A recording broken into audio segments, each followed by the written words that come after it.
Okay. There was this teenage son, late teenage son, who had given his driving license, completed his driving license test, and he cleared it, and he was awaiting the use of his car. So he approached his father, and his father said, "Yeah, we will discuss about that.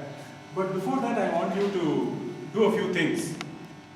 First, I would like your grades to move up from 60 to at least 70. And I would like you to read the Bible a little. And the third thing is, please cut your hair." The son thought about it and said, "Okay." And the deal was for 2 months. So in 2 months, this result should be shown. So after 2 months, the father approached him and said, "Okay, son, I think you have been doing fairly well. Your grades have moved up. And I see you reading the Bible. But there is this only concern. You have not cut your hair as you agreed." So the son replied, "See, Dad, you see, I was reading the Bible, and in the Bible, Samson had long hair. Moses had long hair. And I think of all what I know, even Jesus had long hair. So, do you think I should really cut my hair?" So, father said, "Son, do you know that? They had long hair, yes, but how did they move around? They walked, right?" So, this audience is more of a junior type, so the joke is on them, but still, the reason why I was talking about walking is that walking has a lot of benefits. And we all know the health benefits. But the really great thing about walking is the other benefits that you get. Scientifically, it is proven that walking improves your creativity. Before I come to that, let me tell you, historically, people walked. Roman Empire, horses and chariots were not allowed in the cities. Even the king walked. And further down the line, if you see, our father of the nation walked. Do you know where he walked? The Dandy March. How many kilometers? Maybe more than 100 kilometers.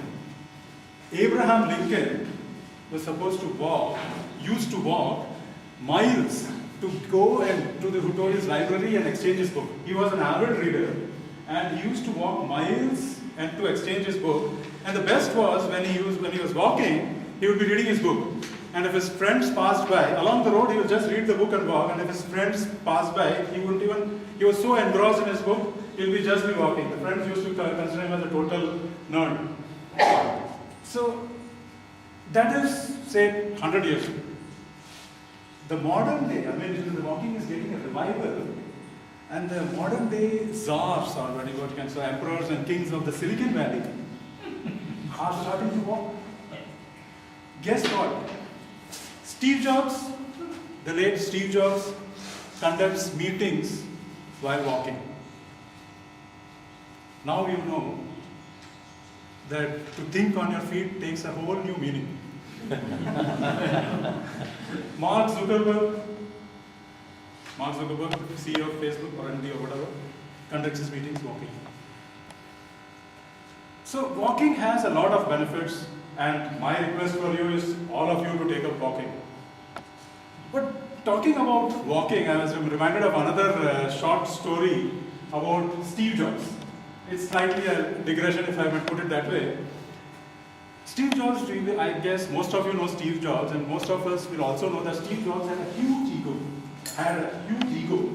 He literally liked to throw his weight around. He's known to fire off employees while walking along in his while going in an elevator. He has done that. So he has a huge ego.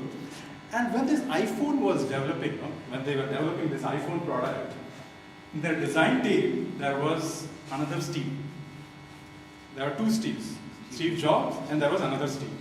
So the Steve Jobs didn't quite like it. There was always this confusion, which Steve, people used to refer this to confusion. So one day the meeting is going on, he says, calls up Steve and says, Steve, from now on, your name is Margaret. And guess what? People started calling their poor fellow Margaret. So, Steve Jobs had a big ego, but the person who is going to take the meeting forward is known for a very humble appearance. You won't associate him with ego at all. He comes from a lawyer background.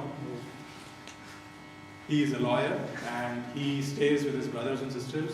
And he is also an avid walker. He walks 2 hours during the evenings. This is apart from the walking around he does in the course of his work, because I guess lawyers do a lot of walking. So, without much ado, let us put our hands together for Mohammad Mujassir.